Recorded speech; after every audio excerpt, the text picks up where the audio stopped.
ایک ایسی خواہش میں جی رہے تھے کہ کبھی نہ کبھی یہ حکومت ہمارے حصے میں آئے گی، لیکن اتفاق ایسا ہوا کہ نہ ان کو ملک رے ملا اور نہ ان کو خلافت ملی۔ اور انہی سے یہ حدیثیں صحیح بخاری میں آئیں کہ علی کو 3 فضیلتیں ایسی مل گئیں کہ اگر ہم کو مل جاتی تو وہ سرخ اونٹوں سے ہمارے لیے بہتر ہوتی، جس میں سے ایک فضیلت تو یہی تھی کہ خیبر کا علم علی کو مل گیا، رسول خدا کی بیٹی سے شادی ہو گئی اور مباہلے میں نفس بنا کے رسول اللہ علی کو لے گئے۔ تو وہ یہ کہا کرتے تھے، کتابوں میں انہی کے حوالے سے یہ بات آئی، علی کی یہ فضیلتیں۔ تو ظاہر ہے کہ حالات کچھ ایسے پیدا ہو گئے تھے کہ مدینے کا ہر آدمی خواہش مند تھا کہ کبھی نہ کبھی خلافت گیند کی طرح لڑھکتی ہوئی ہمارے پاس آئے گی۔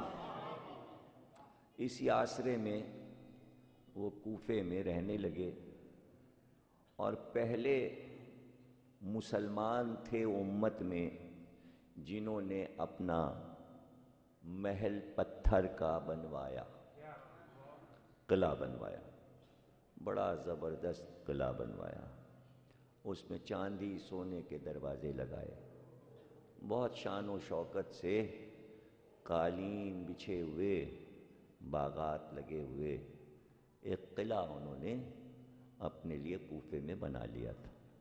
بچے بالے ہوئے تو آنکھیں قلعے میں کھلیں، محل دیکھا آنکھیں کھول کے، وہ دور ہی نہ دیکھ سکے غربت والا اسلام کا، ہجرت کے بعد والا، تو وہ سمجھتے تھے ہم لوگ بڑے امیر لوگ ہیں، امیر خاندان کے لوگ، تو کچھ غرور تھوڑا بہت آ ہی جاتا ہے، فتوحات ہوں، دولت بھی ہو، محل بھی ہو، مکان بھی ہو، تھوڑا سا اگر آ جائے تو کیا ہے۔ تو اب ظاہر ہے کہ غرور میں آدمی کچھ بھی کہہ سکتا ہے، جو نہ کہنے والی بات ہو وہ بھی کہہ جاتا ہے۔ ظاہر ہے کہ مولا علی کو خلافت مل گئی، 4تھی خلافت مسلمانوں نے ان کو دے دی، سعد ابن ابی وقاص کو نہ مل سکی، نہ تیسرے پہ ملی نہ چوتھے پہ، تو اب شاید 5ویں کی آس میں زندہ بیٹھے تھے کہ 5واں منصب ہمیں ملے گا، 5ویں سیڑھی پہ ہم بیٹھیں گے۔ اسی آسرے میں کوفے میں رہتے تھے، لیکن مولا علی کا دور تھا۔ مسجد کوفہ میں ایک دن مولا علی نے منبر پہ آواز دی، سلونی،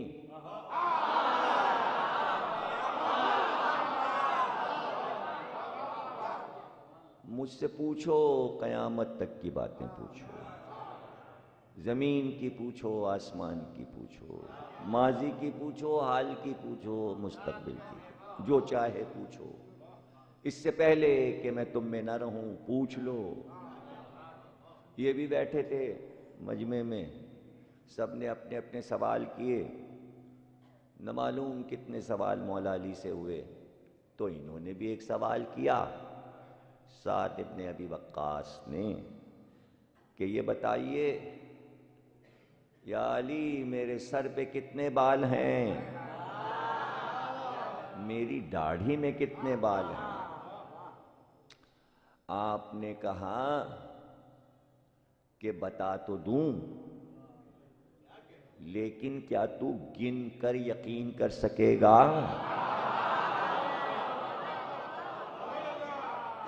اگر میں بتا دوں تو تجھ کو داڑھی اور سر کے بال کٹوا کر بیٹھ کر گننا پڑے گا، سارے بال، کہ علی نے جو کہا ہے وہ صحیح کہا ہے، تجھے یقین کیسے آئے گا؟ بس یہ سمجھ لے، جا اپنے گھر میں جا کے دیکھ، تیرے گھر میں ایک بچہ گٹھنیوں چل رہا ہے، وہ میرے بیٹے حسین کا قاتل ہے۔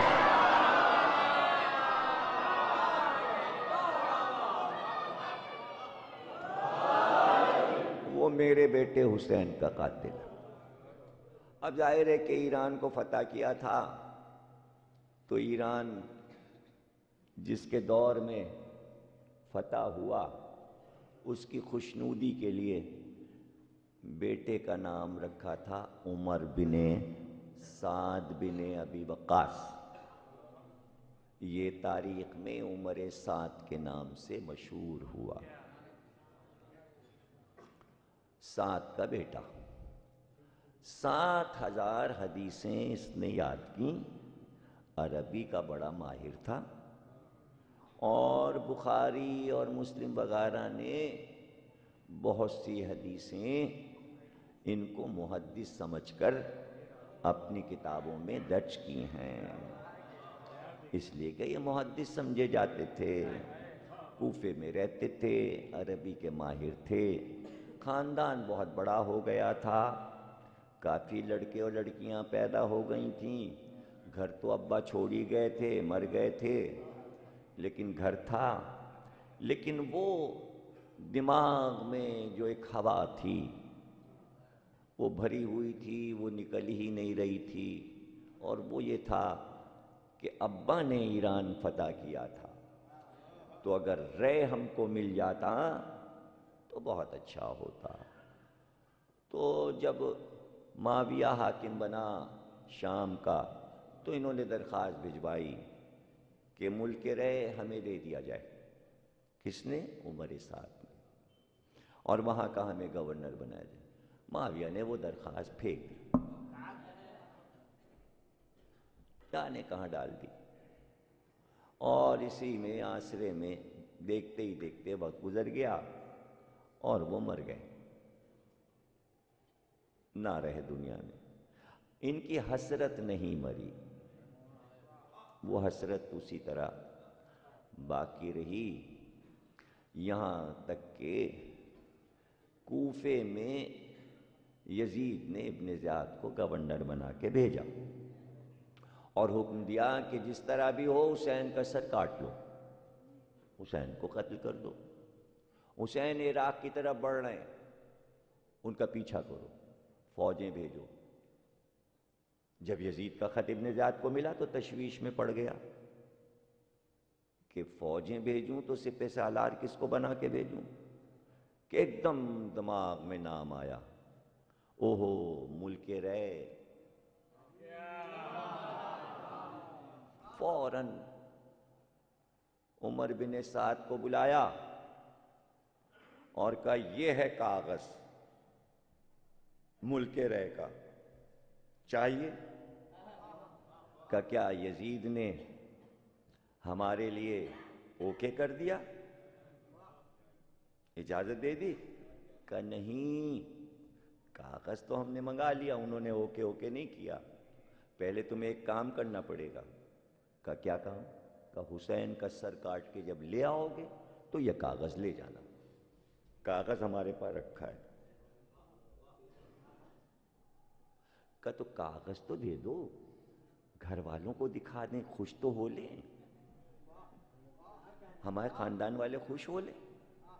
کہ چلو یہ کاغذ لے جاؤ، اس پہ یزید کے دستخط نہیں ہیں، استعمال نہیں کر سکتے، دستخط جب ہوں گے جب میں کہوں گا، میرے دستخط جب ہو جائیں گے تب تمہیں ملک رے ملے گا۔ کہ چلو کاغذ تو دے دو، تسلی کے لیے کافی ہے۔ خوشی خوشی چلے اٹھ کے، ابن زیاد نے کہا ایسے پیدل جاؤ گے؟ اسپیشل گھوڑا، مخملی گھوڑا، اس پہ بیٹھ کے جاؤ تاکہ کوفے والوں کو پتہ تو چلے کہ تم اترا رہے ہو۔ عرب میں گھوڑا جو تھا وہ سواری اترانے کی نشانی تھی۔ اب جو یہ مخملی گھوڑے پہ بیٹھ کے نکلے، راستے میں کسی نے پوچھا بہت خوش ہو جو گھوڑا کدا رہے ہو، کیا مل گیا دارالامارہ سے؟ کہ ملک رے کا کاغذ۔ کہا کس شرط پہ ملا ہے؟ کہا حسین کو قتل کروں گا۔ اس نے کہا یہ تم ملک لوگے نبی کے نواسے کو؟ کہ جاؤ جاؤ تم اپنے راستے لگو، ہماری کب سے تمنا تھی کوئی بھی کام کہہ دے یزید ابن زیاد ہم وہ کر گزریں گے، اس لیے کہ ہماری خواہش اور ہمارا مقصد ملک رہے ہے۔ گھر پہنچے، اب جو سب کو خبر سنائی، بیویوں کو، کنیزوں کو، لڑکوں کو، کہ بھائی ملک رہ کا کاغذ مل گیا، خوب ناچے کودے گھر والے، خوشیاں مٹھائیاں بٹیں۔ صرف ایک لڑکا جو چھوٹا تھا، بڑے بیٹے کا نام تھا حفص بن عمر بن سعد بن ابی وقاص، چھوٹے کا نام تھا محمد بن عمر بن سعد بن ابی وقاص۔ چھوٹا بیٹا بہت اداس ہوا جو 15-16 برس کا تھا، چونکہ مختار کی بہن عمر سعد کی بیوی تھیں، یہ بچے اس سے تھے، کچھ پہ باپ کا اثر تھا، کچھ پہ ماں کا اثر تھا۔ پروانہ لے کے روانہ ہو گیا، ابن زیاد کے خط آتے رہے، اور پہنچتے ہی سب سے پہلا کام یہ کیا کہ 7 محرم سے پانی بند کر دیا، اہل حرم پہ پانی بند کر دیا۔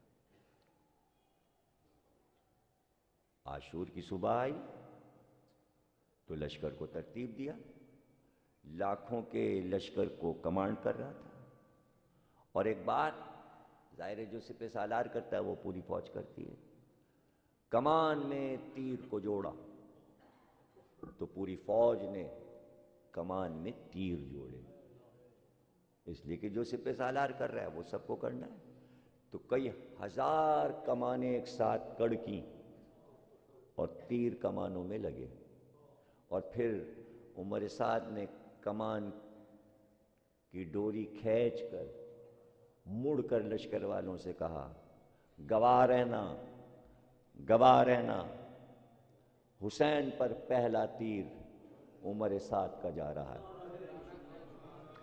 ایک تیر چلا تو اس کی تاسی میں کئی ہزار تیر چلے، تو مقتل میں یہ کہ جب یہ تیر چلے تو تیز دھوپ میں تیروں نے زمین پہ سایہ کر لیا، اتنے جڑے جڑے تیر چل رہے تھے، اور جب یہ تیر چلے اس وقت حسین نماز صبح ادا کر رہے تھے،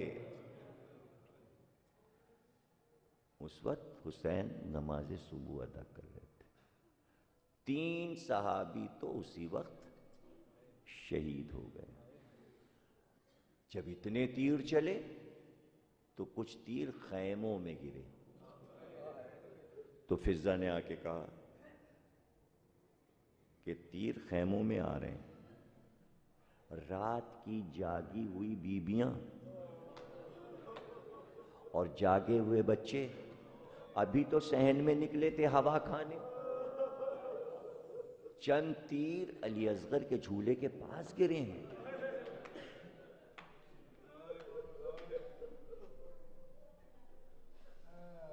جنگ چھیڑ دی عمر سعد، معاہدے بھی ہوئے، بات بھی ہوئی، یلغار ہوگی یا ایک ایک سپاہی لڑے گا، کسی معاہدے پہ عمل ہی نہ کیا، کبھی یلغار کر دیتا تھا، کبھی کہتا تھا ایک ایک بھیجو، لیکن حسین سارے اصول برت رہے تھے، اور شام ہوتے ہوتے سب کا خاتمہ ہو گیا۔ جب خاتمہ بخیر ہوا فوج شاہ کا، ایک نبی کا نواسا تنہا رہ گیا، اکیلا رہ گیا، گھوڑے سے زمین پہ تشریف لے آئے،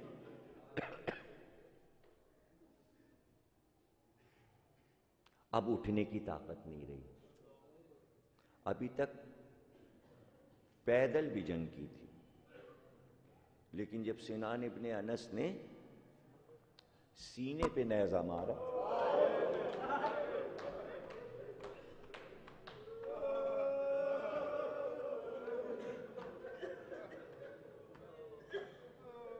منہ کے بل گر گئے. پورا لشکر آہستہ آہستہ دائرہ بنا کے حسین سے قریب ہوا. جوتوں کی آوازیں آ رہی تھیں، فوجیوں کے بڑھنے کی. حسین سے قریب ہو رہے تھے اور عمر سعد سب سے آگے، ننگی تلوار ہاتھ میں لیے ہوئے. ایک طرف خولی، دوسری طرف شمر، سب کی تلواریں، کمر میں خنجر لگے ہوئے، تلواریں برہنہ. اور عمر سعد قریب آتا ہے اور کہتا ہے کیا دیر ہے، ان کا خاتمہ کر دو. اب کیا دیر ہے، خولی شمر، ان کا خاتمہ کر دو. حسین نے آواز سنی عمر سعد کی اور سر کو اٹھایا اور غور سے عمر سعد کو دیکھا اور کہا او ابن سعد، رے کی لالچ میں مجھے قتل کر رہا ہے. سن، ایک دانے گندم، ایک گیہوں کا دانہ رے سے تجھے نصیب نہیں ہوگا. ایک مرد ثقفی تجھے بری طرح سے مارے گا، تیری ہڈیاں کاٹی جائیں گی، تیرے ہونٹ کٹیں گے، تیری آنکھیں پھوڑی جائیں گی، تیرے کان کٹیں گے.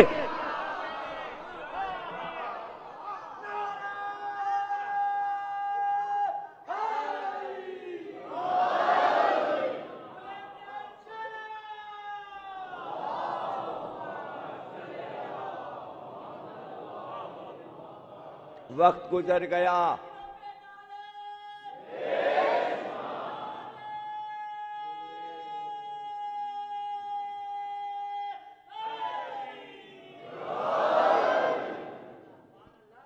تیری مراد بر نہیں آئے گی. کون کہہ رہا تھا؟ جو کہہ دے تو جنت سے کپڑے آئیں،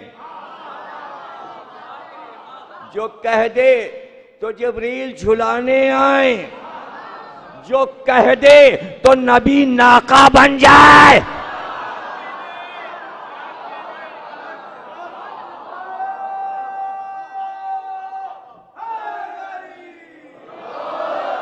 کون حسین جو منبر پہ بیٹھ کے کہیں کہ اگر دن کو چاہوں تو رات بناؤں، رات کو دن بناؤں، عورت کو مرد بناؤں، مرد کو عورت بناؤں.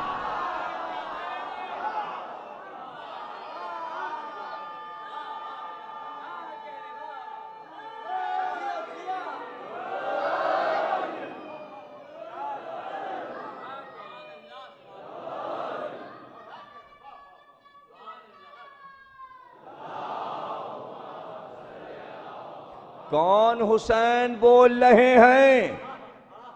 خود کہہ دیں تو کائنات بدل کے رکھ دیں، اور جب وہ بولے تو آواز دے فات کھلی جنتی ارجعی الی ربک راضیۃ مرضیہ. آجا میرے بندے، جنت کا در کھول دیا، تو مجھ سے راضی، میں تجھ سے راضی. آواز تھی کہ کربلا میں گونج رہی تھی، ارجعی الی ربک. آجا، میں انتظار کر رہا. جملہ سنو گے؟ مرتا ہے کوئی انسان تو اللہ ملک الموت کو بھیجتا ہے کہ روح لے کر آؤ. حسین کو اللہ نے ملک کا محتاج نہیں بنایا، روح کی بات نہیں کی، ڈائریکٹ کا آؤ.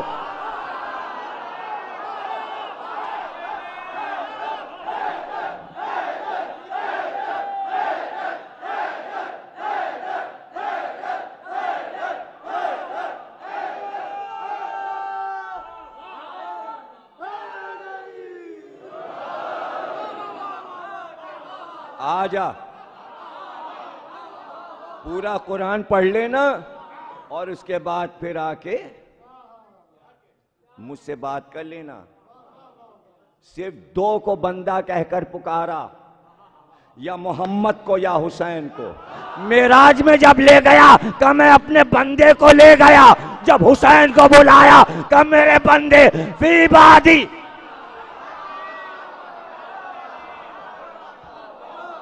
اب اگر سب بندے کے دعوے دار ہیں, بندگی کے دعوے دار ہیں, تو اپنا نام قرآن میں دکھا دیں.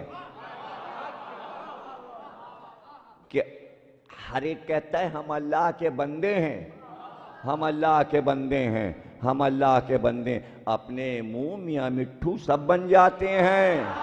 بات تو جب ہے کہ وہ پکارے بتا تیری رضا کیا ہے,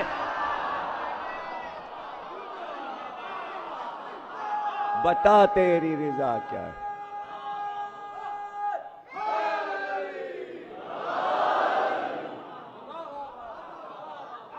ظلم بڑھا دیے اس نے, خیمے جل اٹھے.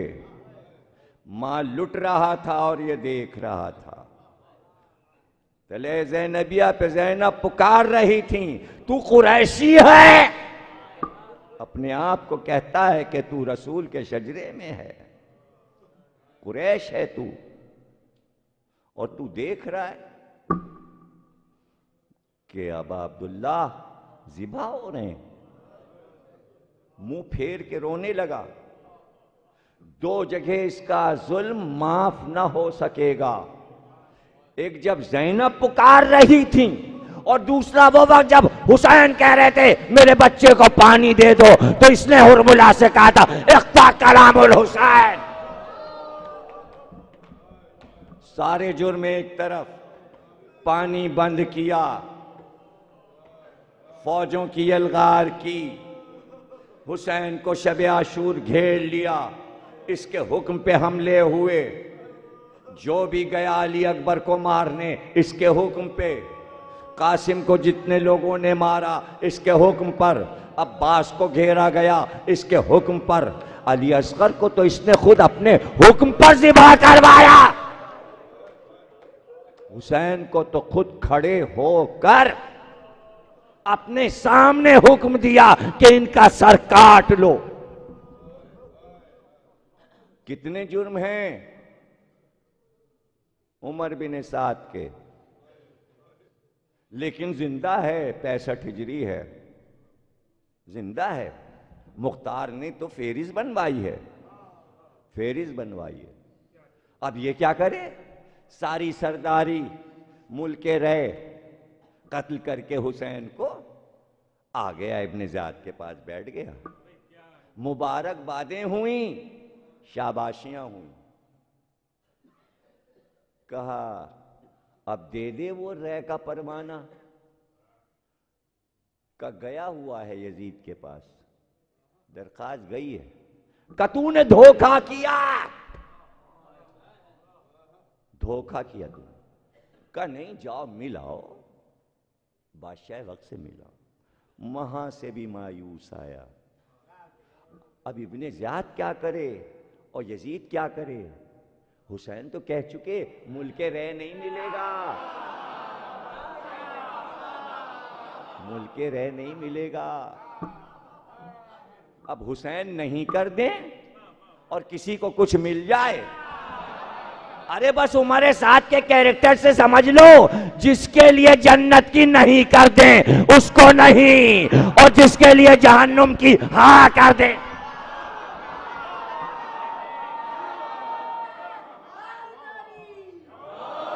یہ ملک رے نہیں ہے. چاہو تو جنت کا پروانہ حسین سے لے لو, چاہو تو جہنم کا کالا کاغذ لے لو.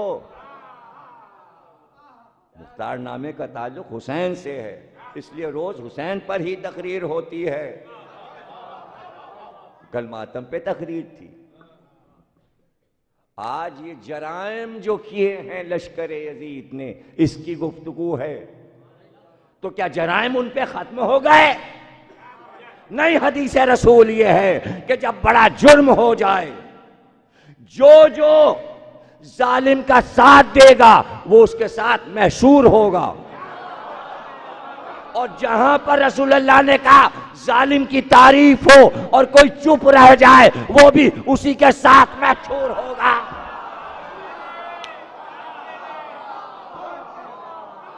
وہ بھی اسی کے ساتھ جائے گا۔ اب سمجھے محرم کیا ہے؟ اظہار برات ہو جائے کربلا کے ظالموں سے، نام لے لے کے کہہ دو کہ ہم ان کے ظلم پر متفق نہیں ہیں، چاہے وہ شمر ہو، چاہے وہ خولی ہو، چاہے وہ ہرملہ ہو، چاہے وہ اسحاق ابن اشعث ہو، چاہے وہ حکیم بن طفیل سنسبی ہو، چاہے محمد ابن اشعث ہو، چاہے حجاج ہو، ہم بیزار ہیں عمر سعد سے، ابن زیاد سے، یزید سے، اور ان سب سے کہ حد یہ کہ اونٹ لے کے آیا تھا امام حسین کا چھین کر عمر سعد، اور اسی نے حلال کروا کے اس کا گوشت تقسیم کیا تھا اپنے دوستوں کے گھروں میں۔ مختار نے کہا عبداللہ ابن کامل فہرست بناؤ کتنے گھروں میں گوشت گیا تھا، اور یہ بھی فہرست بناؤ کس کس نے کھایا۔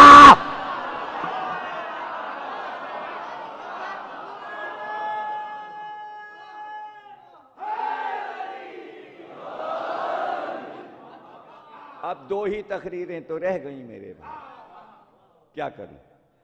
حالات مختار ظاہر سمٹتے نہیں ہیں، سنبھالے نہیں سنبھلتے۔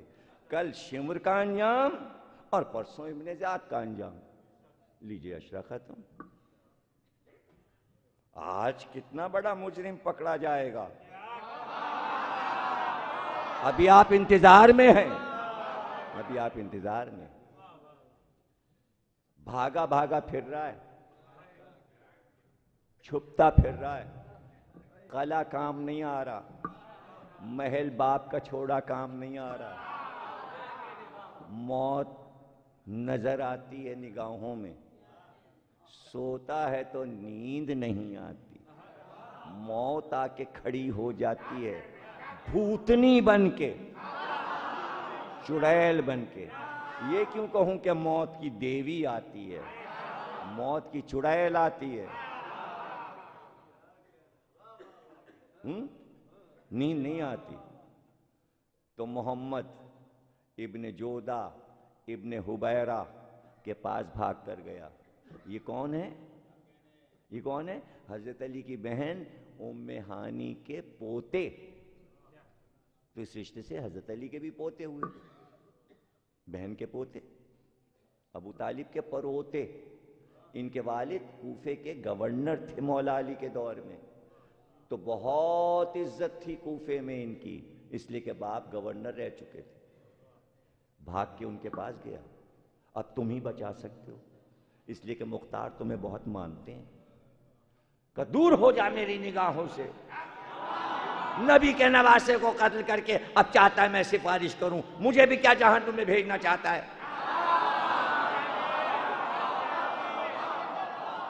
رونے لگا، گڑ گڑانے لگا، کہ تمہارے علاوہ کوئی مختار سے سفارش نہیں کر سکتا۔ کہ اچھا، کہتا ہے تو میں مختار کے پاس جاتا ہوں، لیکن جو معاہدہ ہو اس پہ کاربند رہنا، بیچ میرا ہوگا، معاملہ بگڑے نا۔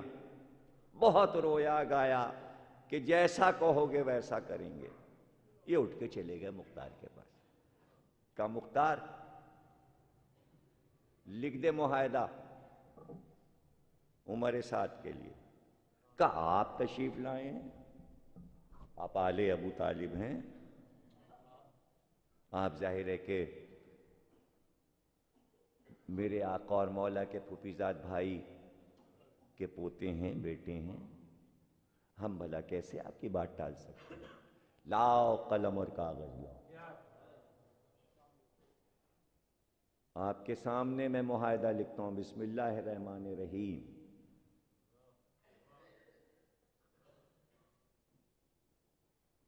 یہ معاہدہ ہے مختار کا، عمر سعد کے نام، شہر کوفہ میں رہے گا، یہاں سے نکل کے باہر کہیں نہیں جائے گا، اور روز حاضری دینی ہوگی، یا بیٹے کو روز بھیجے وہ آ کے بتائے کہ موجود ہے کوفے میں، یا خود حاضر ہو روز اور دارالامارہ میں آ کے بتائے کہ میں موجود ہوں کوفے میں۔ اور اگر کوفے سے نکلا تو اسی دن یہ معاہدہ ٹوٹ جائے گا، پھر یہ معاہدہ برقرار نہیں رہے گا۔ یہ لیجئے کاغذ اسے دے دیجئے۔ مختار نے لکھ دیا، معاہدہ نامہ دے دیا گیا۔ محفل جمی تھی، حضرت امام محمد باقر صلی اللہ علیہ وسلم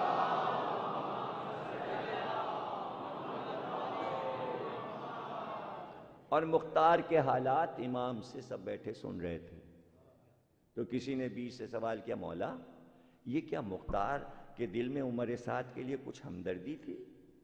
کہ یہ کیسے خیال آ گیا تمہیں؟ یہ کیسے خیال آ گیا؟ کہ اس لیے کہ عمر سعد کو معاف کر دیا تھا مختار نے؟ کہا نہیں، یہ مختار کی سیاست الہیہ تھی، معاہدہ ایسا کیا تھا کہ جس میں یہ عبارت لکھی تھی کہ بیت الخلا میں جا کر کوئی چیز صادر نہ کر سکے گا، یہ کام مشکل ہے۔ اب یہ عبارت آپ لوگ نہیں سمجھیں گے، جس کے سمجھ میں آ جائے وہ سمجھے، جس کے نہ سمجھ میں آئے نہ سمجھے۔ عبارت ایسی، اب اس کے لیے اس پہ کاربند رہنا مشکل تھا تو چھوڑا نہیں تھا، بلکہ اس کو امان میں رکھ کر زندہ رکھا تاکہ سارے قاتل اس کے سامنے مارے جائیں۔ اگر پہلے مار دیتے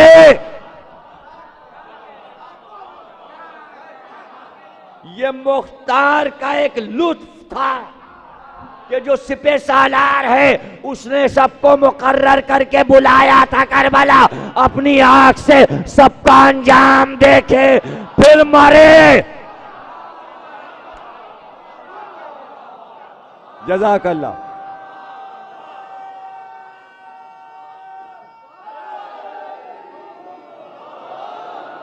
آپ سلامت رہیں،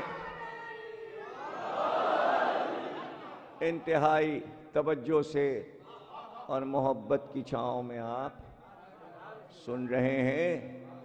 ظاہر ہے تمام موضوعات سے ہٹ کر یہ موضوع ہوتا ہے اور اس کی باریکیوں کو سمجھنا بہت ضروری ہے۔ ایسے میں اپنی بیوی سے کہا، بیوی مختار کی بہن، پیروں پہ گر گیا بیوی کے اور کہا معاہدہ تو مل گیا ہے لیکن مجھے مختار پہ شک ہے، فلاں کو مارا، آج اس کو مارا، آج اس کو مارا، کہیں مجھ تک نہ آ جائیں۔ اب تو جا، تیرے پیروں پڑتا ہوں، تو جا، اب تو ہی بچا سکتی ہے۔ کپڑے بدل کے، برقع اوڑھ کے دارالامارہ پہنچی مختار کی بہن عمر سعد کی بیوی۔ مختار کو پتا چلا بہن آئی ہے، غصے میں آئے، دیکھا تو سامنے بہن بیٹھی ہے، دیکھتے ہی کہا خوب، اتنے بہادر انسان ابو عبیدہ کی بیٹی، اور میں یہ سمجھ رہا تھا کہ بعد کربلا تو اس کو بستر پہ سوتے میں مار دے گی اور اب تک وہ زندہ ہے۔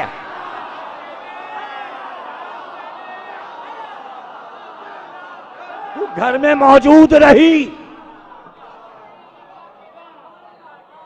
اور تو نے اس کو مارا نہیں، اور اب تو سفارش لے کے آئی ہے میرے پاس؟ کہ نہیں، سفارش نہیں لائی، کہنے آئی ہوں کہ مجھے بیوہ کب کرو گے؟ پوچھنے آئی ہوں۔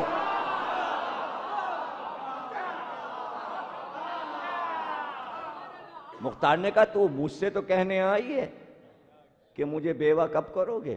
تو نے خود کیوں نہ مارا؟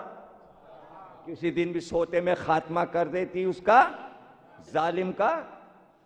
کہ بھائی کئی بار سوچا کہ مار دو، لیکن تم ابو عبیدہ کے بیٹے ہو، میں بھی ابو عبیدہ کی بیٹی ہوں، میں ہوش سے کام لیتی ہوں۔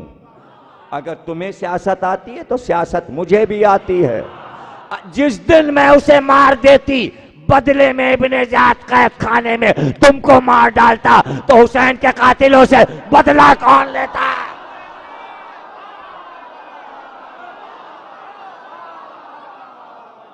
میں نے اس لیے چھوڑا کہ تمہاری سلامتی چاہتی تھی۔ مختار کے چہرے پہ مسکراہٹ آ گئی۔ کہا اچھا بس اب بیٹھ جا، اب گھر جانے کی ضرورت نہیں، اب میں جانوں اور تیرا شوہر، اب تو یہاں سے نہیں جائے گی، تو اپنے گھر آ گئی۔ اور جس دن بہن آئی اسی دن رات میں محفل جب جمتی تھی رات کو، تو اس دن کی محفل جمی تو سبھی پورے دن کی رپورٹیں دیتے تھے، جاسوس بھی پولیس بھی۔ اسی مجمع میں تو جب جبریل اترتے تھے،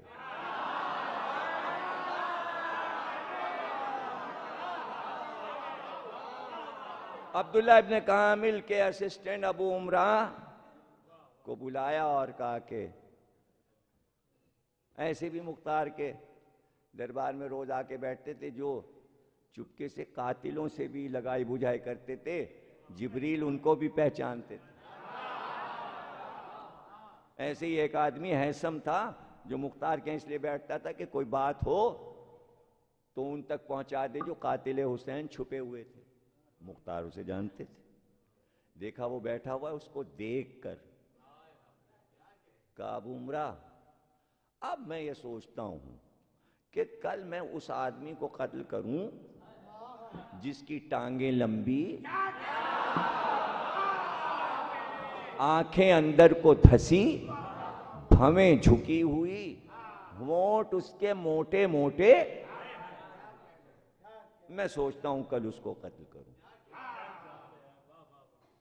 حیثم اٹھا، سمجھ گیا کہ یہ کس کا سراپا ہے،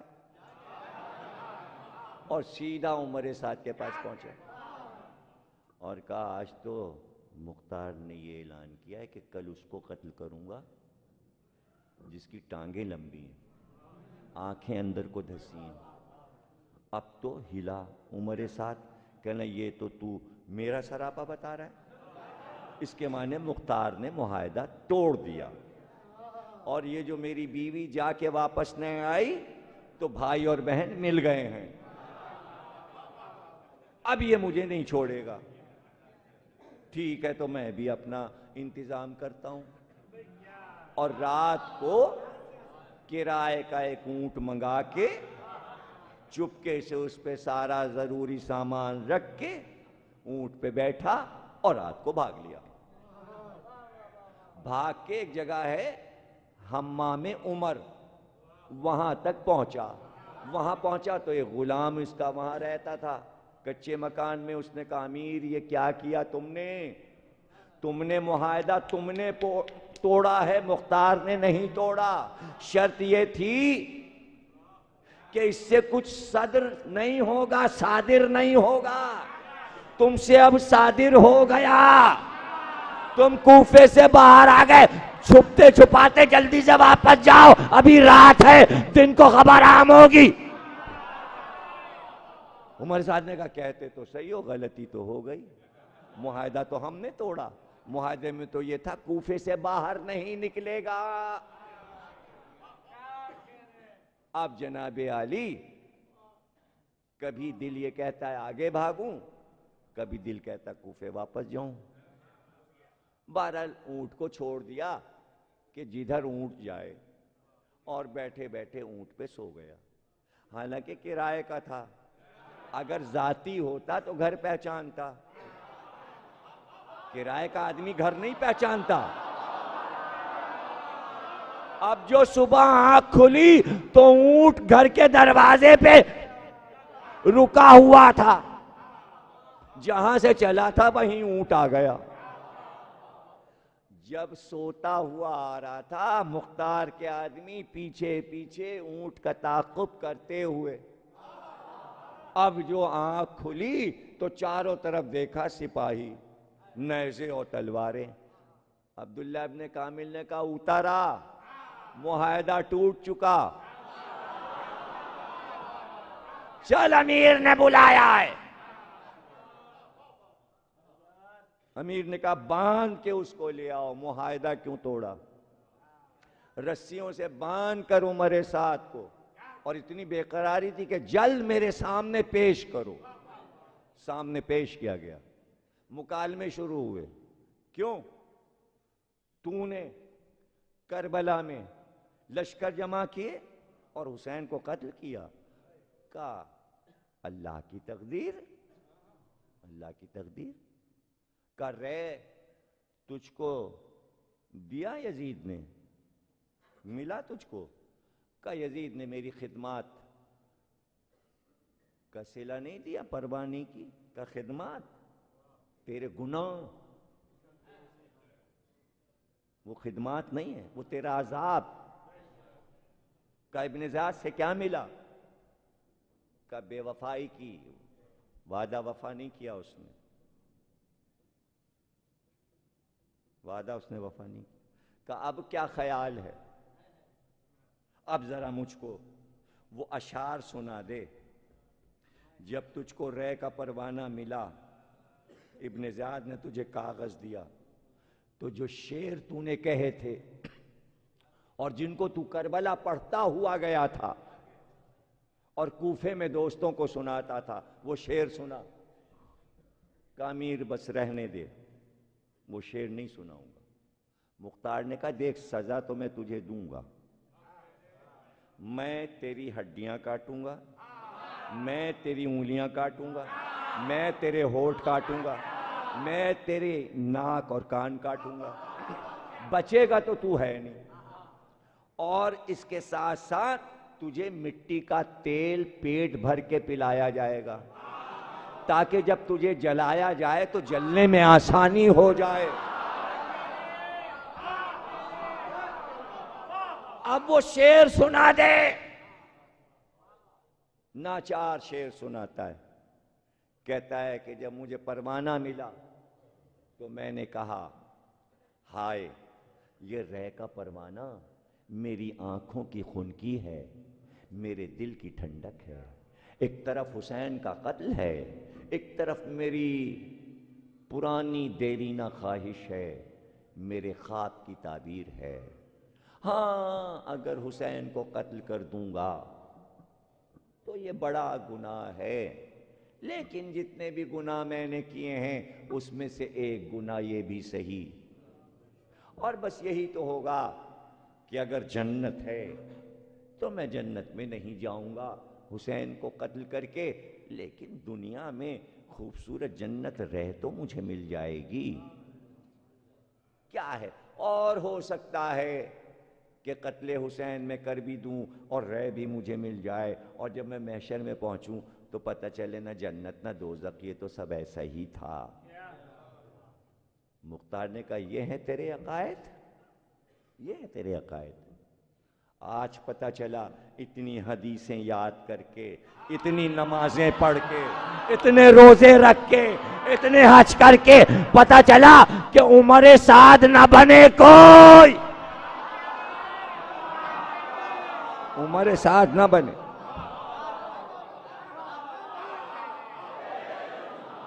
عقیدہ, عقیدہ, اعمال کام آئیں گے, عقیدہ درست ہوگا جب, ورنہ انجام وہی ہوگا جو عمر سعد کا ہوا. یہاں مختار کے ہاتھ سے انجام ہوا, وہاں اللہ کے فرشتے جہنم میں عذاب دیں گے. اور اس کے بعد حکم دیا مختار نے, اس کے ہونٹ کاٹ لو, خنجر سے اس کے ہونٹ کاٹ لو. اور پھر اسے مٹی کا تیل پلاؤ، اسے مٹی کا تیل پلاؤ، اس کے کان کاٹ لو، اس کی ناک کاٹ لو، اس کی انگلیوں کے پور ہڈیوں کے الگ الگ کر دو، اس کو چھیدو، اس کو نیزوں سے چھیدو، جس کی باری آئے چھیدے، اور پھر اس سے پوچھو کہ کربلا میں کیا کیا مظالم کیے۔ اور پھر مختار کہتے تھے وہ جملہ تو حسین کا سنا دے جو کہا تھا۔ کیا کہا تھا؟ کہا تھا دانے گندم نصیب نہیں ہوگا رے کا۔ مختار نے کہا اور کیا کہا تھا؟ کہا تھا مرد ثقفی تیرے اوپر مسلط ہوگا، ایک مرد ثقفی تجھ پہ مسلط کرے گا اللہ، اور جب وہ تجھے مارے گا تو تیری شکل بندر میں مسخ ہو جائے گی۔ مختار نے کہا وہ مرد ثقفی کون ہے؟ عمر سعد نے کہا تو ہے، وہ تو ہے۔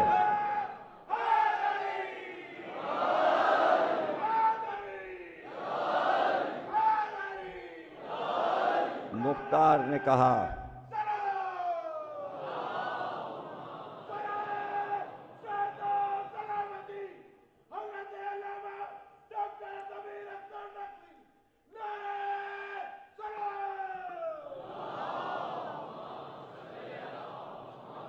اس وقت تو نے سوچا نہیں تھا کہ یہ انجام ہوگا تیرا۔ کہاں ملا ملک رہ؟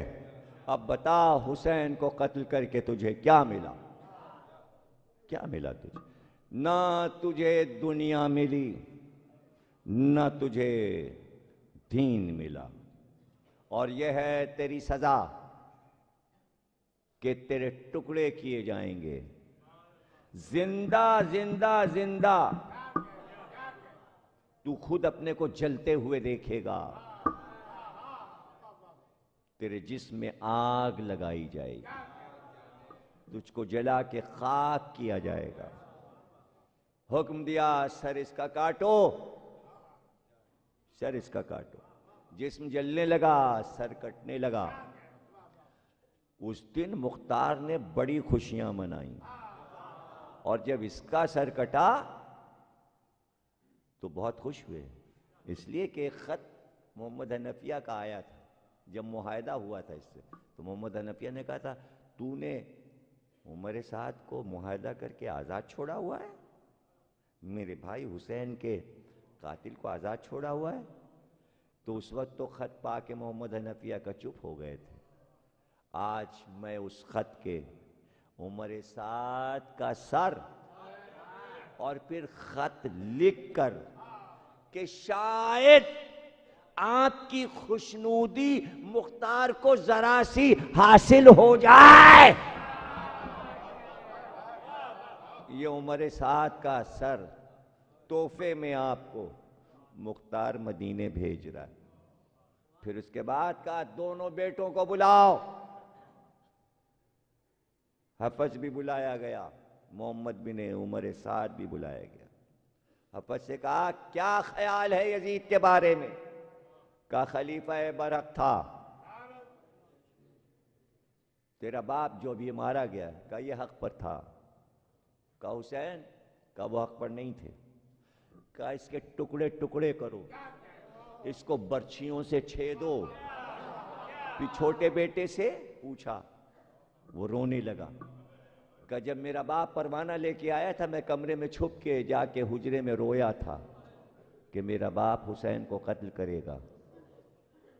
اے امیر، میں ان کے ساتھ نہیں تھا، میں قتل حسین پر خوش نہیں تھا۔ مختار نے اس بچے کی پیشانی چومی، اس کو وظیفہ دیا، اور دربار میں جتنے لوگ تھے سب نے اس کو انعام اٹھ اٹھ کے دیا، چھوٹے بیٹے کو، اور کہا حفظ کو تیروں سے چھیدو۔ اور پھر اس کے بعد عمر سعد کے سر کے ساتھ بیٹے کا سر بھی رکھ دیا، اور محمد حنفیہ کو لکھا ایک جملہ، اور اسی جملے پہ میں نے تقریر ختم کر دی۔ ایک جملہ لکھا، اے میرے سرکار، اے میرے قبلہ، اے میرے امام زادے، ہو سکتا ہے کہ حسین کے سر کے بدلے میں یہ عمر سعد کا سر، اور ہو سکتا ہے کہ علی اکبر کے سر کے بدلے میں یہ ابن سعد کے بیٹے کا سر، لیکن میں معافی مانگتا ہوں، کہاں حسین اور کہاں حسین کا بیٹا علی اکبر؟ اگر میں مشرق و مغرب میں قتل کرتا نکل جاؤں تو علی اکبر کے قتل کا بدلہ نہیں ہو سکتا، اس لیے کہ علی اکبر کی ماں ام لیلہ اب تک رو رہے۔ تم جیو اور سلامت رہو۔ ایک اجنبی شخص مدینے آیا، اونٹ پہ بیٹھا، محلے بنی ہاشم سے گزر رہا تھا کہ اس کے کانوں میں ایک دردناک آواز رونے کی آئی۔ اس نے دیکھا کہ اونٹ چلتے چلتے رک گیا، تازیانہ نکال کے اونٹ کو مارا مگر وہ آگے نہ بڑھا، پھر دوبارہ تازیانہ مارا مگر اونٹ نہ بڑھا۔ اب اونٹ سے کود پڑا، اونٹ کے سامنے آیا اور بار بار کہتا تھا تجھے کیا ہو گیا؟ تو تو بڑا وفادار جانور ہے، یہاں رک کے کیوں ٹھہر گیا؟ اب جو چہرے کی طرف دیکھا تو اونٹ کی آنکھ سے آنسو بہ رہے تھے۔ کسی ماں کی پکار پر ناقہ رک گیا تھا۔ سامنے سے ایک شخص آ رہا تھا، اس سے پوچھا بھائی اتنی دردناک آواز میں یہ کون بی بی رو رہی ہے؟ ارے ذرا دیکھ، آواز اتنی درد بھری ہے کہ میرا جانور رونے لگا، ذرا بتا کہ اس پر کیا پہاڑ ٹوٹ پڑا، اس کو کیا غم ہے؟ تو اس نے رو کر کہا ارے نیا آیا ہے، یہ علی اکبر کی ماں ام لیلہ ہے جو راتوں دن پکارتی ہے میرے لال علی اکبر، میرے لال علی اکبر۔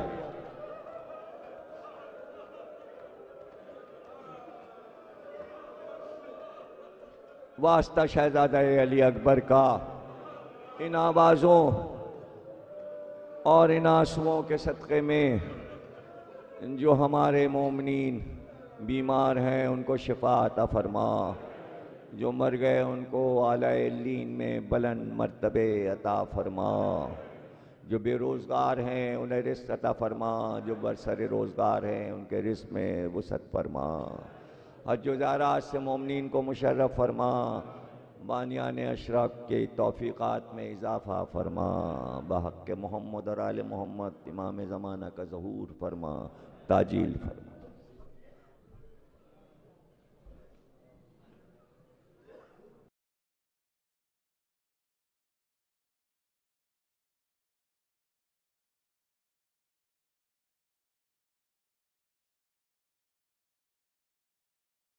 فنا ہر شے ہے بس یہ غم رہے گا،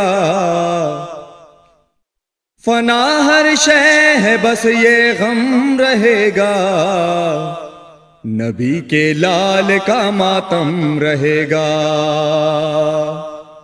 نبی کے لال کا ماتم رہے گا، نبی کے لال کا ماتم رہے گا، نبی کے لال کا ماتم رہے گا، نبی کے لال کا ماتم رہے گا، نبی کے لال کا ماتم رہے گا، فنا ہر شے ہے بس یہ غم رہے گا، نبی کے لال کا ماتم رہے گا، نبی کے لال کا ماتم رہے گا، جہاں فرش عزائے غم بچھے گا،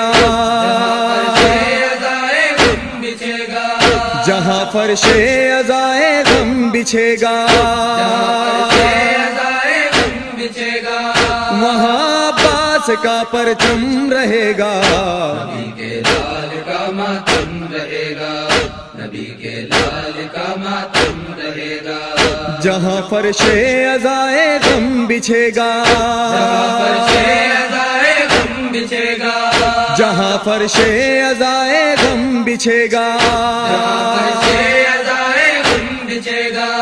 وہاں عباس کا پرچم رہے گا، نبی کے لال کا ماتم رہے گا، نبی کے لال کا ماتم رہے گا، نبی کے لال کا ماتم رہے گا، نبی کے لال کا ماتم رہے گا، نبی کے لال کا ماتم رہے گا، نبی کے لال کا ماتم رہے گا، نبی کے لال کا ماتم۔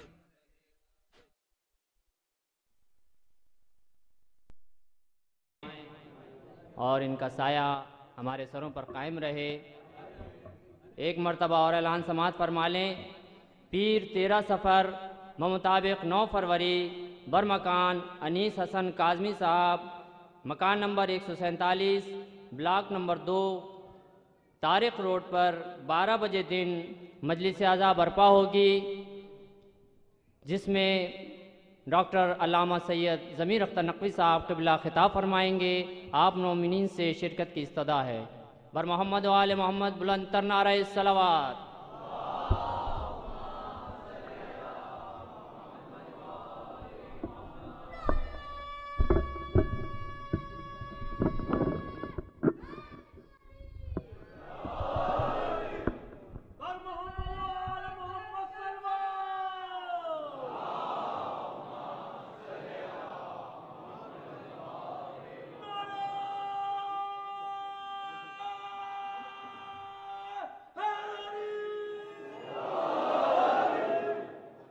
بسم اللہ الرحمن الرحیم۔ تمام تعریفیں اللہ کے لیے، درود اور سلام محمد اور آل محمد کے لیے۔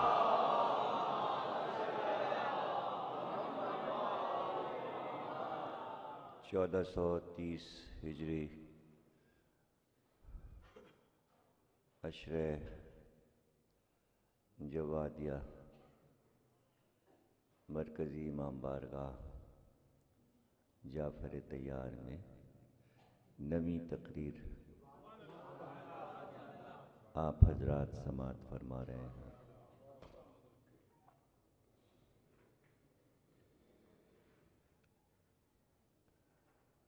آٹھ مجلسیں آپ حضرات نے سماعت فرمائی، اور ایک ایسا سمندر ہے ذکر حسین،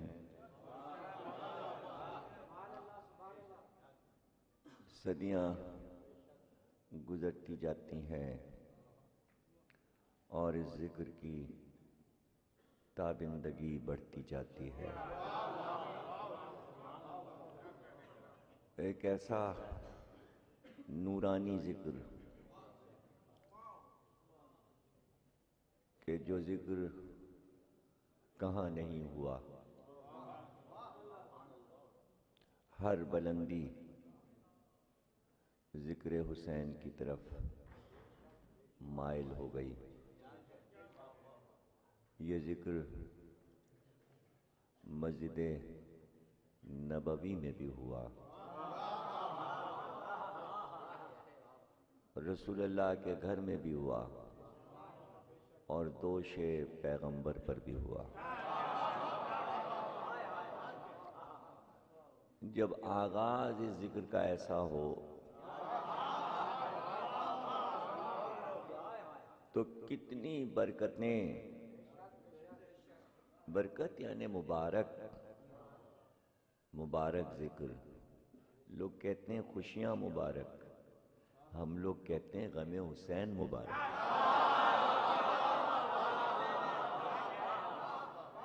ایک ہی رونا تو مبارک ہے، اور وہ حسین کا غم ہے۔ اور دنیا کی خوشیوں کی عمر اتنی نہ ہوئی جتنی عمر حسین کے غم کی ہوئی۔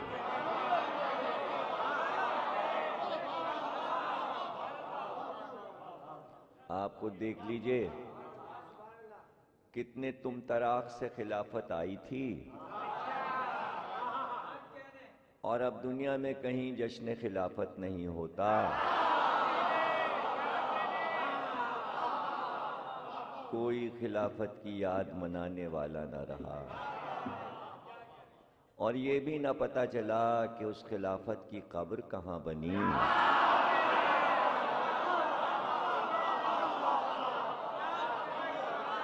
اور آج تک تو نہ سنا کہ کوئی خلافت کا زائر بنتا۔ وہر غم حسین، وہر ذکر حسین، تیری عمر دراز، تو سلامت رہے، قیامت تک سلامت رہے۔ زندگی ہے معرفت والوں کے لیے، کاش معرفت اللہ سب کو عطا کرے تاکہ غم حسین کا کیف محسوس کر سکے، اس کی لذت کو محسوس کر سکے۔ معرفت صرف یہ نہیں کہ مسلمانوں کو یا شیعوں کو مل جائے، جسے مل جائے، جس کو مل جائے۔ یہ قید نہیں ہے کہ وہ کس مذہب سے تعلق رکھتا ہے، بس جسے ہو گئی محبت تو پھر اللہ اس کی معرفت کو بڑھاتا جاتا ہے۔ اور یہ عجیب بات ہے کہ معرفت حسین دل میں بڑھاتا ہے، لیکن کبھی اس سے یہ نہیں کہتا میرا بھی تو کلمہ پڑھ لے۔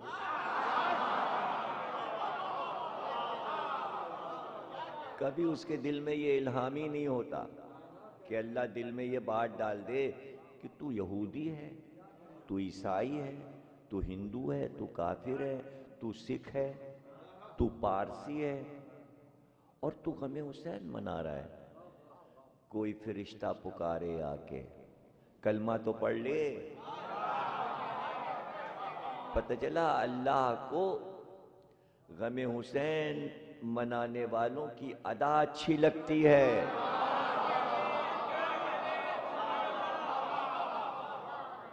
اللہ سمجھتا ہے، جانتا ہے کہ کلمہ اترا تھا مکے کے کافروں کے لیے، کہ جو ضد پر آ گئے تھے، جو بت کو پوجتے تھے، جو بت پرستی کرتے تھے، ان سے کہا جاتا تھا کلمہ پڑھو، ہر ایک سے نہیں کہا جاتا کہ کلمہ پڑھو۔ تو چونکہ امت نے کفر سے اسلام قبول کیا، اس لیے وہ ہر ایک کو اپنا جیسا سمجھنے لگے۔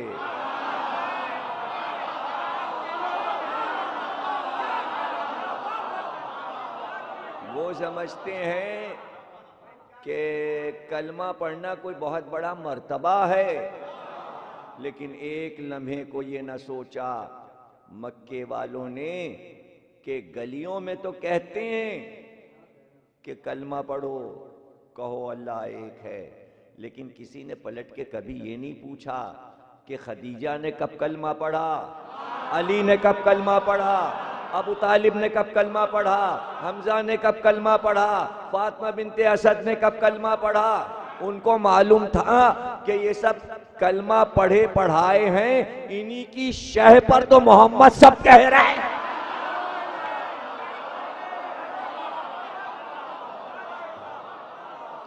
سب پتا تھا کافروں کو۔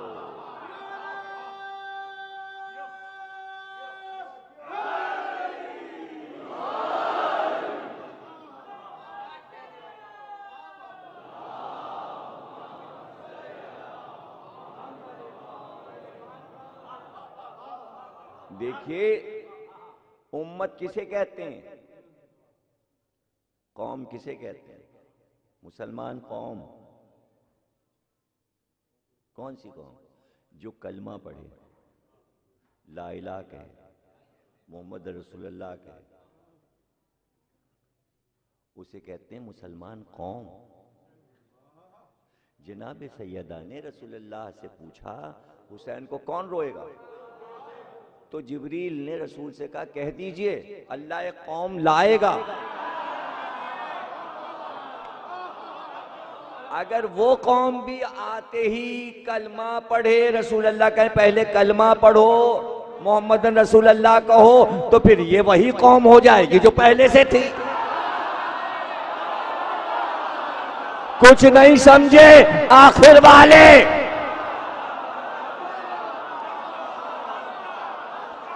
یعنی جو قوم اللہ اس قوم کو ریجیکٹ کر کے قوم لائے گا، یہی کام اس قوم سے کیوں نہ لیا؟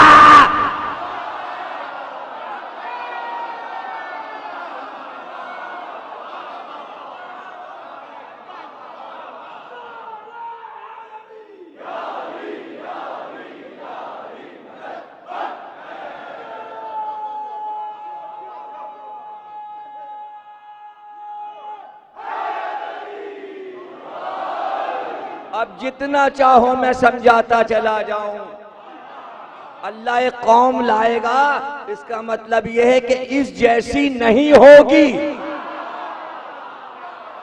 جو یہ قوم کر چکی وہ قوم نہیں کرتی ہوگی، اس قوم کا کام صرف ہوگا یا حسین یا حسین یا حسین۔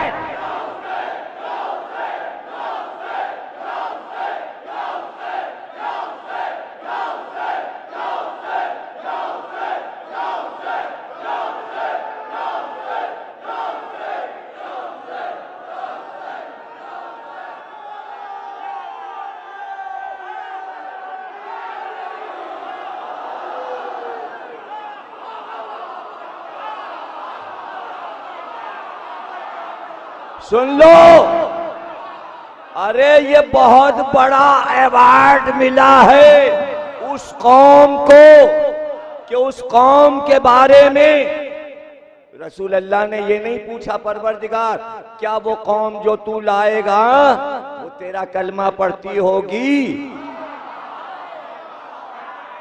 نہیں پوچھا۔ اللہ کچھ سمجھانا چاہتا تھا، اور سمجھانا یہ چاہتا تھا کہ یہ قوم جو موجود ہے، یہ قوم ابو طالب کو کہہ رہی ہے کلمہ نہیں پڑھا، تو اب ایسی قوم لائیں گے جو کلمہ نہ پڑھے۔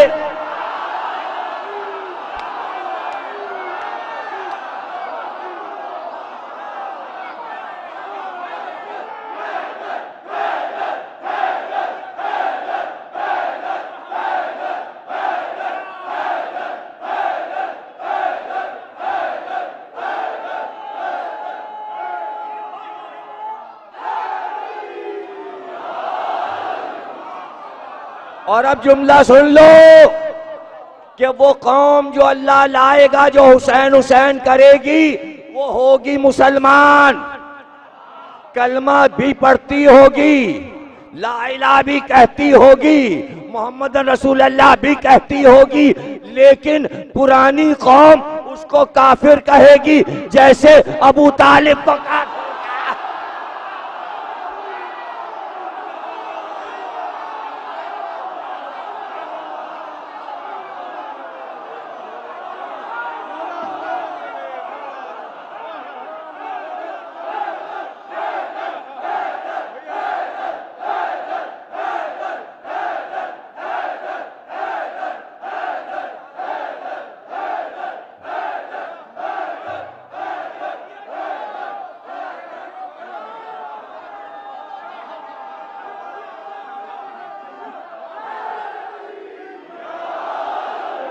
اب جو لوگ ابو طالب کو کافر کہتے ہیں تو اللہ کو معلوم تھا یہی قوم تنہا عالم اسلام میں ابو طالب کا قصیدہ پڑھے گی، اور ناز ہے اس قوم کو کہ یہ قوم جو اللہ لایا حسین کی محبت میں لایا، تاکہ یہی قوم پرانی امت کو یہ سمجھائے کہ تم دین سمجھے کہاں، اور صدیاں گزر جائیں گی یہی قوم پرانی امت کو سمجھائے گی دین یہ ہے، دین یہ ہے. تم کس کو دین سمجھ رہے ہو؟ دین ہست حسین.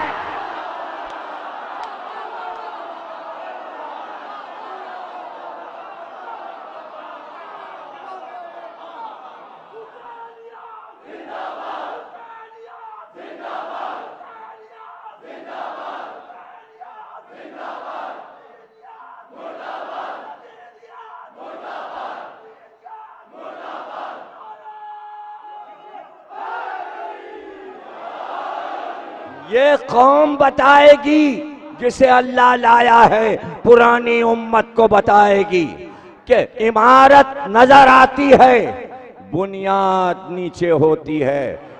بنا نہ ہو تو عمارت کھڑی نہیں رہ. کلمہ تو پڑھتے ہو اور یہ نہیں پتا بنا لا الہ ہست حسین.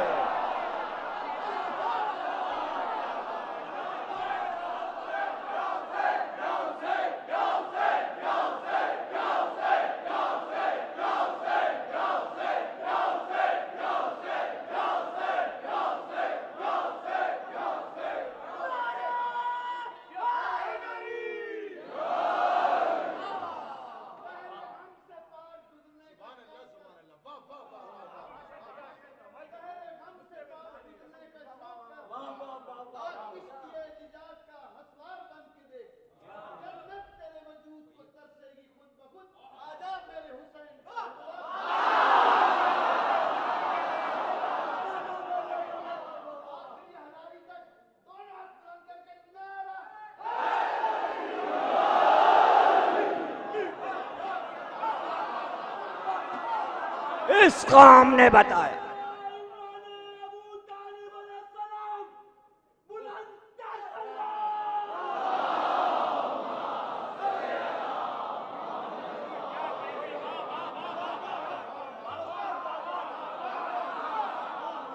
یہ قوم سمجھائے گی کہ جو نہ سمجھے کہ اسلام کے ادوار کیا تھے اور کام کیا ہوا دین کا اور کیسے ہوا.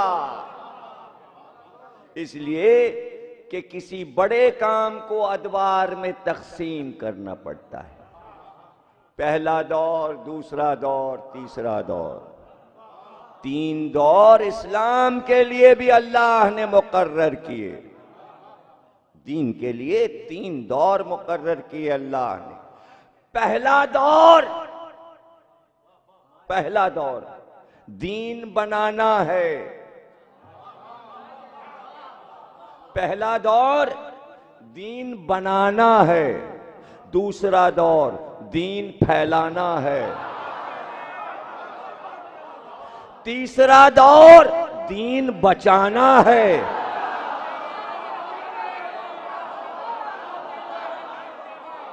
پہلا دور دین بنانا ہے، دوسرا دور دین پھیلانا ہے، تیسرا دور دین بچانا ہے. اور یہ تینوں کام محمد کو کرنے ہیں. تو محمد نے اللہ سے کہا یہ کام 3 ادوار میں کیسے کروں؟ تو اللہ نے کہا مت گھبراؤ میرے حبیب. پہلا دور جب دین بنانا ہے تو ابو طالب مدد کریں گے. دوسرا دور جب دین پھیلانا ہے علی مدد کریں گے. تیسرا دور جب دین بچانا حسین.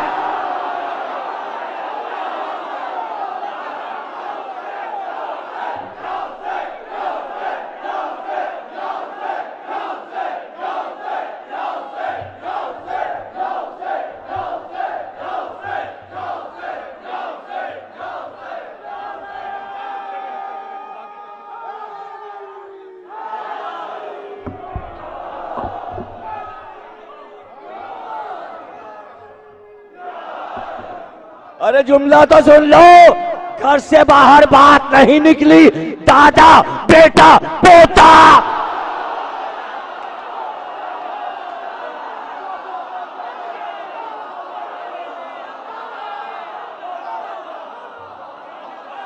بنایا ابو طالب نے، پھیلایا علی نے، بچایا حسین،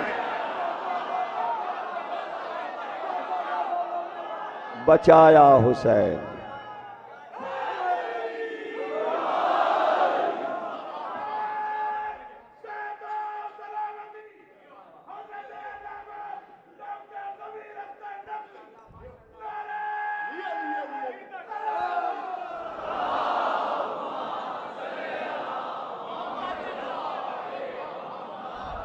کہاں اس سے بڑا جملہ آ سکتا تھا، لیکن آیا ہے، اور سن لو، جب دین بننا شروع ہوا تو 13 برس لگے۔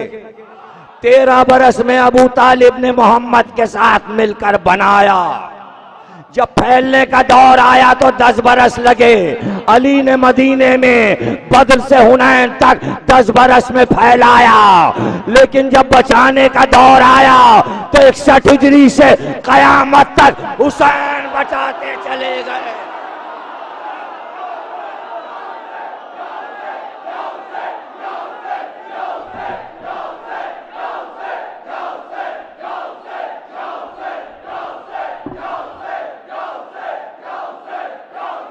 تم سلامت رہو،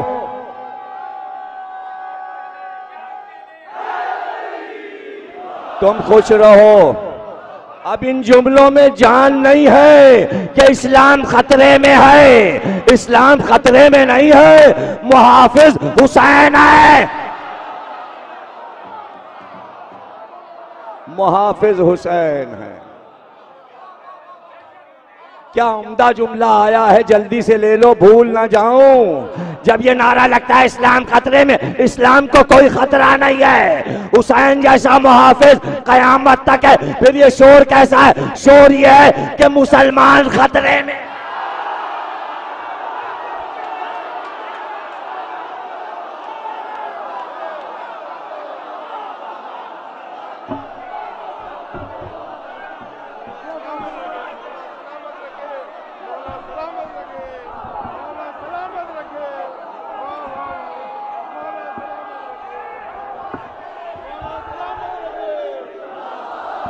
اسلام خطرے میں نہیں ہے، مسلمان خطرے میں ہے۔ اب جملہ سن لو، جب اسلام خطرے میں تھا تو اس نے پکارا حسین، ارے مسلمان مل کے پکار حسین، حسین۔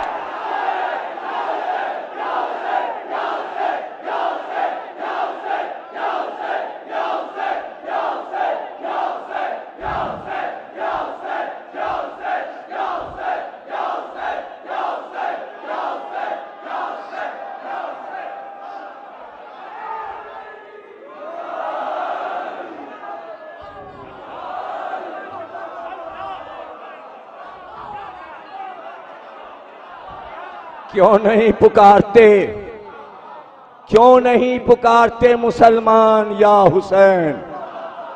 کیسی ضد ہے یہ، کیسی ضد ہے؟ تم کیا ضد کرو گے مسلمانوں حسین سے؟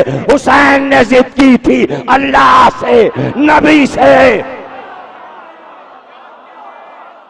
ضد تو حسین نے کی۔ اب جو صحن میں آئے تو دیوار کی طرف منہ کر کے، ماتھے پہ ہاتھ رکھ کے، ماں نے پکارا حسین کہاں سے ناراض ہو کے آئے ہو؟ بات نہیں کرتے، ماں دوڑ کے آئی، لپٹ گئی پیچھے سے، چادر میں بیٹے کو لے کے گود میں کہا یہ آنکھ میں آنسو کیوں آئے میرے لال؟ تو آنکھیں مل کر کہا ماں، نانا نے بھائی حسن کو ہرنی کا بچہ دیا ہے۔ مچل گئے، ہم کو بھی ہرنی کا بچہ چاہیے۔ ماں گود میں لے کے آئی، مسجد ابھی بھری ہوئی تھی، ایک جملہ کہا کہ آپ ہی ہنساتے ہیں بچوں کو، آپ ہی رلاتے ہیں، دیکھیے تو کاندھے سے سر ہی نہیں ہٹاتے، لاؤ میری گود میں دو، کیوں مچلے ہوئے ہیں؟ ماں نے کہا ہرنی کے بچے پہ مچلے ہوئے ہیں، ہم کو بھی چاہیے ایک ہرنی کا بچہ جیسے بھائی حسن کو آپ نے دیا. آؤ میری گود میں آؤ. بیٹا ایک ہی تھا اس کے پاس. سیاد ایک بچہ لایا تھا وہ دے گیا. کسی صحابی نے خرید کے حسن کے لیے دے دیا. اس کے بعد دوسرا ہرنی کا بچہ نہیں تھا. بیٹے کچھ اور فرمائش کر دو. نہیں نانا ہمیں تو ہرنی کا بچہ ہی چاہیے. ہمیں تو بچہ ہی چاہیے ہرنی کا. جملہ سنو گے؟ گود میں لے کر لپٹا کر کہا. کیسا خوبصورت جملہ ہے. اللہ اللہ. اس کی قیمت صدیاں گزر جائیں اس جملے کی قیمت کسی کے پاس نہیں ہے. رسول اللہ کے اس جملے کی کا حسین جبریل موجود ہیں. اگر کہو تو جبریل کے پروں پہ بٹھا کر تمہیں معراج پہ بھیج دے. کہو تو کہ نہیں ہرنی کا بچہ چاہیے. یہ حسین کی ضد تھی. یہ ناز تھے حسین کے. نانا ہمیں ہرنی کا بچہ چاہیے. صحرا میں ہرنی کا ایک بچہ ماں سے لپٹا دودھ پیتا تھا اور وہ دودھ پلا رہی تھی. آواز آئی، باز گشت ہوئی. ایک ملک نے پکار کر کہا کہ اتنی تیز بچے کو لے کر مسجد نبوی بھاگتی ہوئی جا. اگر تو نے دیر کی تو میں تیرے پیچھے ہوں. میں قضا کا فرشتہ ہوں. اس سے پہلے کہ حسین کی آنکھ سے آنسو ٹپکے مسجد میں پہنچ جا. لوگ کھڑے ہو کے تماشا دیکھنے لگے کہ ایک ہرنی بھاگتی ہوئی آتی ہے اور اس کے ساتھ ایک چھوٹا سا بچہ ہے. آ کر اس نے دم لیا رسول کے قدموں میں. بچہ رسول کے قدموں پہ منہ ملنے لگا. رسول اللہ نے بچے کو گود میں اٹھایا. کہا حسین یہ اس نے بھیجا ہے. لو ہرنی کے بچے کے لیے مچلے تھے تو اللہ نے ہرنی کا بچہ بھیج دیا. کپڑوں کے لیے ضد کی تو ماں نے نماز پڑھ کے دعا کر دی. میں صدیقہ ہوں، تو نے میرا نام صدیقہ رکھا ہے. تو رضوان جنت کپڑے لے کر آ گیا. اللہ اللہ. اتنے ناز، اتنے ناز. اور راوی پوچھ رہا ہے اتنے ناز جس کے اللہ نے اٹھائے ہوں. عاشور میں اللہ سب کچھ دیکھتا رہا اور گھر لٹ گیا.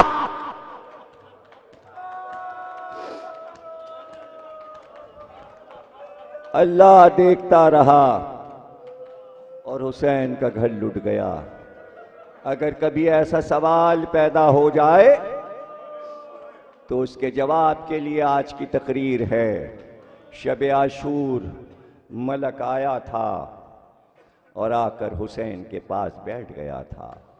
اس نے کہا تھا پروردگار بات تحفے درود و سلام کے یہ فتح نامہ بھیجتا ہے آپ کو. یہ فتح نامہ کسی ملک کا نہیں ہے، یہ کائنات کا فتح نامہ ہے. تلوار آپ کی صبح کو نکلے گی، کائنات آپ کے ہاتھ پر فتح ہو جائے گی. پوری دنیا کی سلطنت چاہیے اور قیامت تک کی زندگی بھی اللہ عطا کرنے کو تیار ہے. حسین نے کہا اور یا ملک نے کہا یا لقائے رب. یا سلطنت لے لیجئے کائنات کی اور قیامت تک کی عمر لے لیجئے، یا لقائے رب. لقائے رب یعنی اللہ سے ملاقات.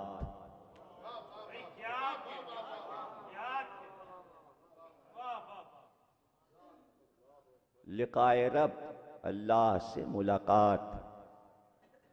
روحیں کہیں اور قبض ہوتی ہیں، مردے کہیں اور دفن کیے جاتے ہیں. حسین سے کیا بات ہو رہی ہے؟ ملاقات رب. ملاقات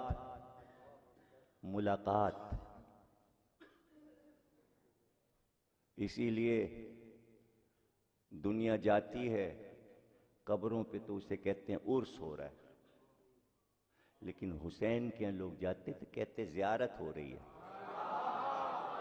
زیارت کے معنی عربی میں ہے ملاقات۔ حسین نے اللہ سے ملاقات کی تو اللہ نے اس قوم کے نام لکھ دیا کہ تمہاری ملاقات حسین سے ہوتی رہے گی۔ زیارت، ملاقات، زیارت کے معنی آمنے سامنے بیٹھ کر باتیں کرنا۔ یہ لفظ حسین سے پہلے ایجاد نہیں ہوا تھا۔ حسین کے لیے لفظ آسمان سے اترا، زیارت اور زائر۔ اب سب کے زائر ہو گئے، علی کے زائر بھی ہو گئے، محمد کے زائر بھی ہو گئے۔ جملہ آیا حسین کے لیے، لفظ آیا حسین کے لیے۔ زیارت اور زائر، ملاقات، کچھ بھی نہیں سمجھے آپ۔ جس نے اللہ سے ملاقات کی اس کے چاہنے والے اس سے ملاقات کرتے ہیں۔ بیچ میں حسین ہے، ادھر یہ قوم ہے، ادھر اللہ ہے۔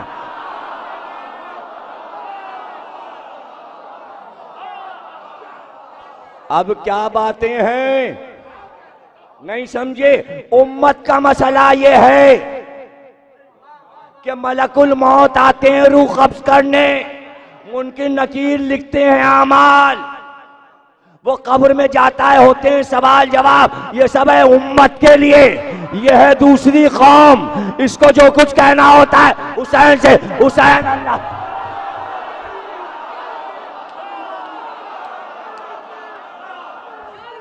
اور رہ گیا یہ کوئی اٹھ کے کہے کہ نہیں صاحب یہ سب تو ان کے ساتھ بھی ہوتا ہے۔ جملہ کہہ دوں، تم کو یہی نظر آتا ہے اس لیے کہ تم ان کو اپنا جیسا سمجھ، یہ تمہارے جیسے نہیں ہیں، یہ تمہارے جیسے نہیں ہیں، یہ اللہ کی مرضی سے وجود میں آئے ہیں۔ تمہیں اللہ کی مرضی ہی نہیں پتا، تمہیں اللہ کی مرضی ہی نہیں پتا۔ اللہ نے چاہا کہ ہم پیدا کریں، جب وہ ارادہ کرے، ہم نے چاہا، یہ لفظ چاہا میں چاہت ہے، ہم نے چاہا کہ ہم چھپے ہوئے خزانے ہیں، ہم نے چاہا کہ ہم ظاہر ہوں تاکہ پہچانے جائیں۔ ساری قومیں بن چکی تھیں یہودی عیسائی، 1,24,000 انبیاء کی قومیں بن چکی تھیں، آخری نبی کی قوم بھی بن چکی تھی۔ اب نبی آنا نہیں تھا، بغیر نبی کے تو قوم کیسے بنا رہا ہے کہ ایک اور قوم پیدا کریں گے؟ تو اللہ نے کہا خزانے میں چھپی تھی، میں نے چاہا،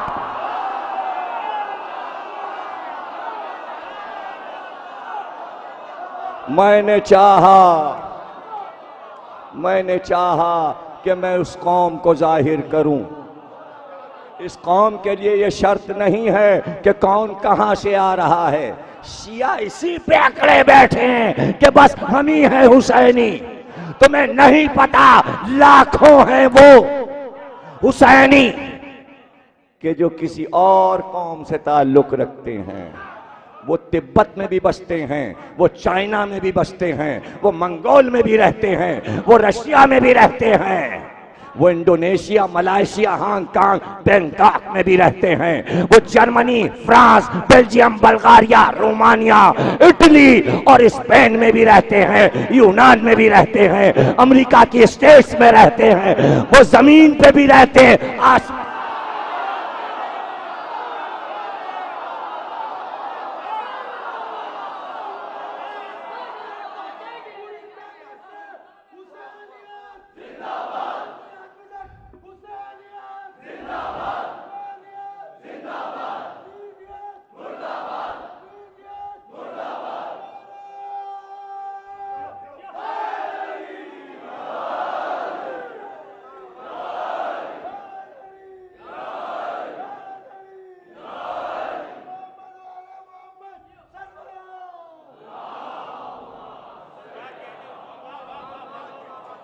کیوں اپنا جیسا سمجھے ہوئے ہو؟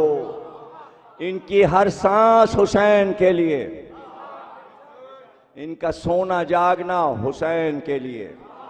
جو شامل سمجھے اس قوم میں وہ میری تقریر سمجھے، ہر ایک سے دعوت نہیں ہے، وہ بالکل نہ سمجھے، کان بند کر لے۔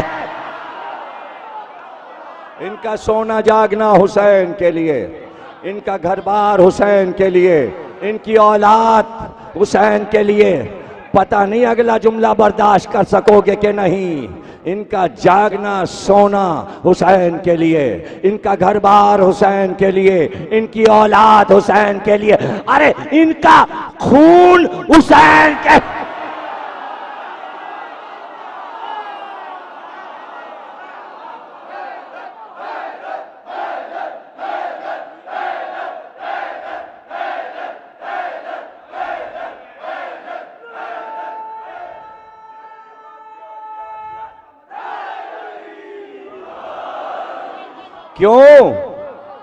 کیوں؟ اس لیے کہ امت تو وہی تھی جس نے کلمہ پڑھا تھا۔ کیوں اس کلمہ کو قوم سے، اس قوم کو اللہ نے الگ کیا؟ وجہ تو پوچھو کہ اس قوم کو، امت کو اور اس قوم کو اللہ نے الگ الگ کیوں کیا اور دعائے سیدہ کیوں بنایا؟ اس لیے کہ اللہ کو معلوم تھا کلمہ پڑھنے والی قوم حسین کو قتل کرے گی۔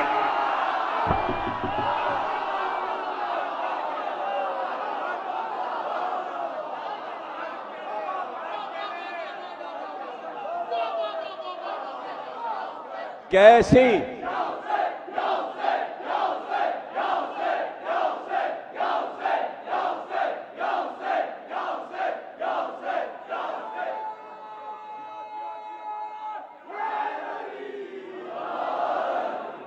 یاد رکھنا یہ کریڈٹ کیوں ملا ہے ہر مذہب والے کو کہ اس قوم کے حصے دار بنے؟ اس لیے کہ اللہ جانتا ہے کہ قتل میں یہودی شامل نہیں تھے، قتل حسین میں عیسائی شامل نہیں تھے، قتل حسین میں ہندوستان کے ہندو شامل نہیں تھے۔ تو اگر اب وہ حسینی ہو جائیں تو اسے ٹیکس کلمے کا نہیں لیا جائے گا۔ کچھ نہیں سمجھے؟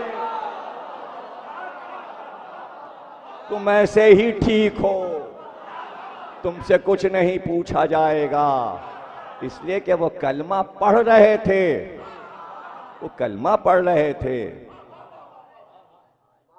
اور کوئی کمی نہیں تھی۔ حاجی بھی تھے،